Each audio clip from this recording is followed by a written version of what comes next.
என்ன செய்ய வேண்டும் இப்பொழுது என்றால், இதை தொடர்ந்து நாளை கேட்க இருக்கிறோம். இருந்தாலும் இப்பொழுது நாம் என்ன இதுவரை கேட்டதிலிருந்து முதல் கருத்து என்ன செய்ய இருக்கிறோம் என்றால், அந்த செல்வந்தர் சொல்கிறார் அல்லவா, நான் என் சொத்தை பிரித்து கொடுக்கலாம் என்று நினைக்கிறேன். இதுதான் கடவுளுடைய திட்டம். இதுதான் CCC 1 பார்க்கிறோம். கடவுள் நம்மோடு அவருடைய பிளஸட் லைஃப் என்று சொல்கிறோம். அந்த பிளஸட் லைஃபை நம்மோடு பகிர்ந்து கொள்ள தயாராக இருக்கிறார் என்று பார்க்கிறோம். இதுதான் இங்கே அந்த செல்வந்தர் சொல்லும் வசனமாக இருக்கிறது. அடுத்தது இதை எப்படி பகிர்ந்து கொள்ள போகிறார் என்று பார்க்கும் பொழுது அதில் அவர் சொல்கிறார், இந்த கதையில் எதன் அடிப்படையில் நான் பிரித்து கொடுக்க போகிறேன் என்றால், என்னை மதிக்கிறவர்கள் யார் என்று பார்த்து அவர்களுக்கு பிரித்து கொடுக்கலாம் என்று இருக்கிறேன். அப்போ எப்படி நம்ம எல்லாம் தேர்ந்தெடுக்க போகிறார் என்றால், யாரெல்லாம் அவரை மதிக்கிறோம், யாரெல்லாம் கடவுளை நேசிக்கிறோம் என்ற அடிப்படையில் தான். அதனால்தான் அன்பு ஒரே கட்டளை, கடவுளை நேசிக்க வேண்டும் என்ற ஒரே கட்டளை இயேசு தருகிறார். ஏனென்றால் கடவுள் அதை பார்த்து தான் நம்ம எல்லாம் அவருடைய பிள்ளையாக தத்தெடுக்க இருக்கிறார். அப்போ நாம் அவருடைய பிள்ளையாக தத்தெடுக்கப்பட கடவுளை நேசிக்க வேண்டும் என்றால் நாம் என்ன செய்ய வேண்டும்?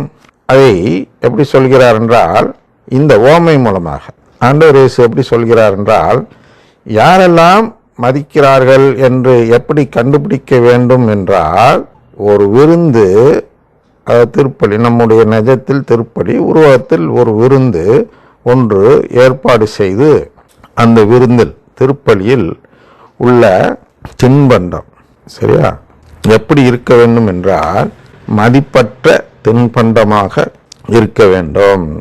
உதாரணத்திற்கு வடை என்று இருக்கலாம், அதாவது வடைதானே என்பது போல ஒரு மதிப்பற்ற ஒரு சமாச்சாரம். அதை தானே அது இப்போ அவங்களாம் என்ன, ஒரு அப்பம் தானே, நற்கரணை தானே என்று மற்ற கிறிஸ்தவ சபைகள் பார்க்கிறார்கள் அல்லவா. அது போன்று மதிப்பற்ற ஒரு பொருள் அதுதான் இருக்க வேண்டும். உணவு என்று அதுதான் உணவு என்று இருக்க வேண்டும். ஏனென்றால் விருந்திற்கு வருகிறவர்கள் சாப்பாட்டிற்காக வரக்கூடாது. அதனால அப்பத்தில் வச்சுருக்க விருந்துன்னு சொல்லிட்டு, இந்த கேட்டிகூமன் சொசைட்டின்னு ஒன்று இருக்குது, அதில் போனீங்கன்னா விருந்தே வைப்பாங்க. நம்ம திருச்சபையில் தான் மீன் வைக்கிறாங்க, பிரெட் வைக்கிறாங்கன்னு மீன் விருந்தே வைக்கிறாங்க. இந்த ஆரம்பத்தில் டானிஷ் இதுன்னு நினைக்கிறேன், அந்த நம்மளுடைய காரைக்கால் அருகில் தரங்கம்பாடி என்று ஒரு இடம் இருக்கிறது. அங்கே அவர்கள் வியாபாரம் செய்வதற்கு ஒரு இடம், ஒரு கோட்டை கொடுக்கப்பட்டது. அங்கே என்ன செய்தார்கள் என்றால், தமிழில் மொழிபெயர்த்தார்கள். அந்த மொழிபெயர்ப்பில் பார்த்தீர்கள் என்றால், இந்த திருவிழியத்தில் இந்த விருந்து வருகிறது அல்லவா, அப்பொழுது அதை ஒரு உணவாக காட்டினார்கள். கஞ்சி என்றெல்லாம் எழுதி வைத்திருக்கிறார்கள் மொழிபெயர்ப்பில். அப்பத்திற்கு அந்த ரசத்திற்கெல்லாம் நம் கலாச்சாரத்தில் உள்ள உணவை அதில் பொருத்தி எழுதி தமிழில் முதலில் மொழிபெயர்ப்பு செய்தார்கள் திருவிழியத்தை. அதன் பிறகுதான் அது மாற்றப்பட்டு, இல்லை அங்கே உள்ள வடிவத்திலே அப்பந்தான், திராட்சை ரசம்தான் என்றெல்லாம் அதன் பிறகுதான் இப்பொழுது சரி செய்து வைத்திருக்கிறார்கள். அதுபோன்று 2 விதமான பார்வை அந்த நற்கருணை குறித்து இருக்கிறது. ஒன்று, அது உணவு பகிர்வு அல்லது நினைவு கூறும் உணவு, இயேசு நினைவாக உண்ணப்படும் உணவு என்று ஒரு பார்வை இருக்கிறது. மற்றொரு பார்வை என்ன இருக்கிறது என்றால், கத்தோலிக்க திருச்சபையில் குறிப்பாக, இதுதான் நாம் கடவுளின் விண்ணரசில் சேர்வதற்கான விண்ணப்பம் செய்யும் முறை. அப்படின்னா கடவுளின் செயல்முறை இதுதான். அதாவது ரோமையர் 10:3 சுருக்கமாக சொல்ல வேண்டும் என்றுதான் தொடங்கினோம், நேரமாகிறது. ரோமையர் 10:3 வாசிக்கிறேன்.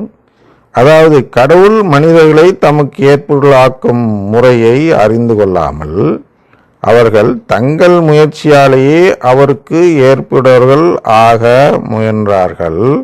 ஆகவே அவர்கள் கடவுளின் செயல்முறைக்கு தங்களை உட்படுத்தவில்லை.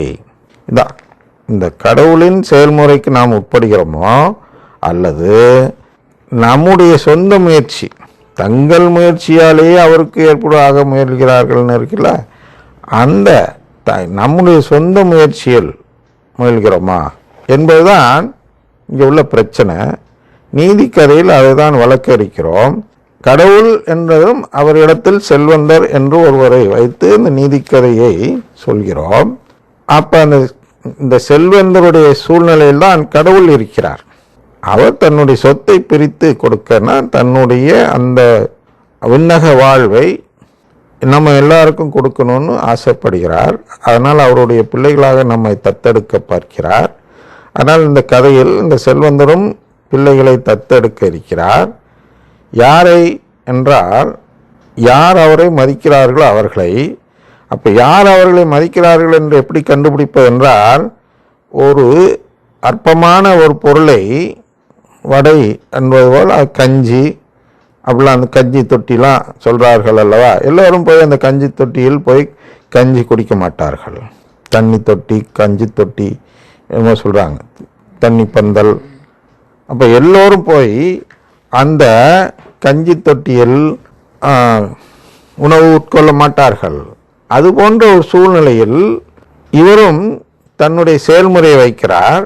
என்னென்னா, சும்மா சாதாரண ஒரு வடை போன்ற ஒரு விஷயத்தை செய்துவிட்டு வாங்க வாங்க விருந்துக்குன்னா ஒரு பேரும் வரமாட்டான். விருந்தில் மட்டன் பிரியாணி இருக்கா, சிக்கன் பிரியாணி இருக்கா, நெய் ஊற்றி செய்திருக்கிறீர்களா, முட்டை இருக்கா என்றெல்லாம் கேட்டு தான் வருவார்கள். வேளாண்மையில் போய் தர்மக்காரர்கள் என்று அழைக்கிறோம் அல்லவா, அவர்களுக்கு ஏதாவது தர்மம் செய்ய வேண்டும் என்ற ஆசையில், வாருங்கள் உங்களுக்காக நான் சாப்பாடு செஞ்சுருக்கிறேன், தயவுசெய்து வாருங்கன்னு கூப்பிட்டா அவங்கெல்லாம் கேட்கக்கூடிய முதல் கேள்வி என்னவென்றால், என்ன சமைச்சிருக்கிறீங்க, நல்ல ஒரு வடை பாயாசம் சாம்பார் இதெல்லாம் வச்சு உங்களுக்கு நான் விருந்து வைக்க போகிறேன், வாருங்கள் என்றால், வடை பாயாசம் சாம்பார் ரசமா, ஐயா அதெல்லாம் நான் எனக்கு வேண்டாம்ப்பா, நல்ல பிரியாணி இருக்கா சொல் அப்படிங்கிறாங்க. பிரியாணியே சமைச்சிட்டு போகிறோன்னா என்ன பிரியாணி அப்படின்னு கேட்பாங்க. சிக்கன் பிரியாணி. சிக்கன் பிரியாணியா, எனக்கு வேண்டாம், மட்டன் பிரியாணி இருந்தால் சொல் அப்படிம்பாங்க. ஏன் அப்படின்னா அவ்வளோ பேர் அவங்கள கூப்பிட்றாங்க. அப்போ அதிலே சிறந்த பிரியாணி ஏதோ அதை தேடி, சிறந்த உணவு ஏதோ அதை தேடுகிறார்கள்.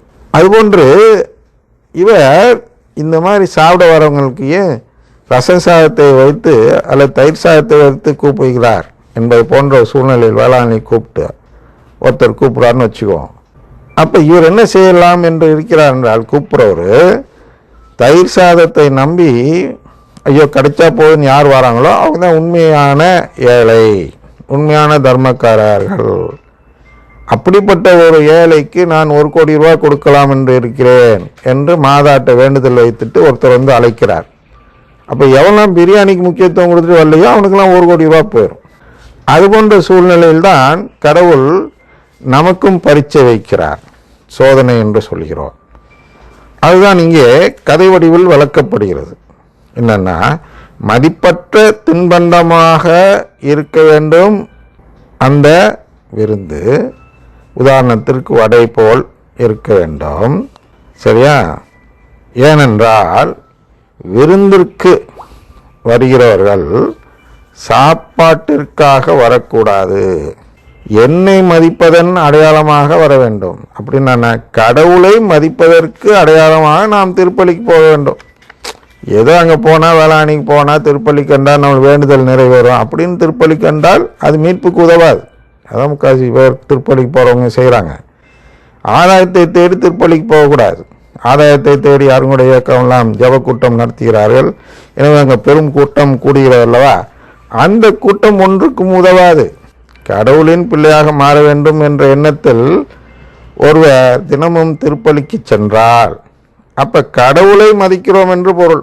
மற்ற விஷயங்களுக்கு போகும்போது நாம் கடவுளை மதிக்காமல் நம்முடைய வேண்டுதல் நிறைவேறுவதை மதிக்கிறோம். அவர்களெல்லாம் அவரிடம் இந்த உறவு கேட்காதவர்கள், கடவுளை நேசிக்காதவர்கள் என்று ஒரு சூழ்நிலை. அதுதான் நீங்க சொல்ற, என்னை மதிப்பதன் அடையாளமாக வர வேண்டும். எனவே அழைப்பு எப்படி இருக்க வேண்டும் என்றால், வடை சாப்பிட விரும்புகிறவர்கள் வாருங்கள் என்று அழைப்புதலில் இருக்க வேண்டும். அந்த கதையில் இங்கேயும் அதே தான். எதை சொல்லையில் என்ன சொல்லுவாங்க, திருப்பலிக்கு வாங்க, நல்ல ஜெபம் சொல்லுங்கன்னு நம் திருச்சபை சொல்லும். ஆனால் கடவுள் என்ன திட்டமிட்டு இருக்கிறார் என்றால், கடவுளை மதித்து வருகின்றவர்கள், அதாவது தேவை இருக்கோ தேவையில்லையோ நாம் திருப்பலிக்கு வர வேண்டும். பிறந்த நாள் அன்னைக்கு திருப்பலிக்கு வர்றது, கல்யாண நாள் அன்னைக்கு திருப்பலிக்கு வர்றது, யாராவது இறந்த நாள் அன்னைக்கு திருப்பலி எழுதி வச்சு வர்றது, அதெல்லாம் நமக்கு மீட்பு பெறுவதற்கு உதவாது. எது உதவும்?